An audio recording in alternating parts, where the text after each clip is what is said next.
Hello everyone, স্কিউফি ফ্যামিলিতে তোমাদের স্বাগত জানাই। বিকেল এখন 5টা মতন বাজে।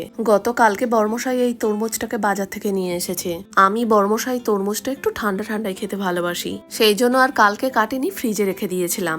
কালকে যখন তরমুজটাকে নিয়ে এসেছে, প্রথমে ভেবেছিলাম জানো পেঁপে, পরে এটাকে হাতে নেওয়ার পর বুঝলাম এটা তরমুজ। ভেতরটা একবার দেখো কেমন লাল টকটক করছে। এই তরমুজটা নাকি এখানে চাষ হয় না জানো, বলে নাকি রাজস্থানে চাষ হয়, তার জন্যই কি গাটা হলুদ রঙের বলো তো। আজকে অর্ধেকটা কেটে সবাইকে দিই, কালকে ভাবছি বাদ বাকিটা ওটস দিয়ে একটু স্মুদি বানিয়ে দেবো। এই তরমুজটায় দেখো খুব একটা বীজ নেই।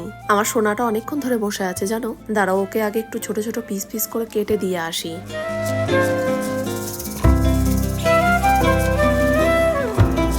চলো, তরমুজটা কাটা হয়ে গেছে। আজকে রাত্রিরে রান্না বান্না ছুটি জানো। এই হাতের কাজটা শেষ হলেই সন্ধ্যেটা দিয়েই ভাবছি আমি আর বর্মশাই একটু বাজারে বেরোবো। আজ এক বন্ধুর আবার অ্যানিভার্সারি, তার জন্যই একটা গিফট কিনতে যাব।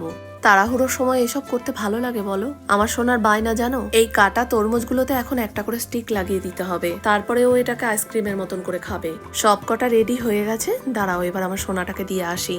এখন সন্ধ্যে 7টা, চলো আর দেরি না করে ঝটপট গিয়ে আগে গিফটটা কিনে নিয়ে আসি, তারপরে আবার রেডি হয়ে বেরোতেও হবে।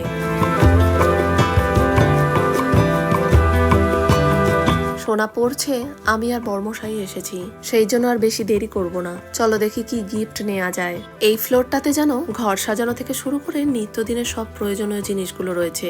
আগে চলো একটু ঘুরে ঘুরে দেখে নি, তারপরে ঠিক করব কোন গিফটটা নেওয়া যায়। দারুণ লাগছে না?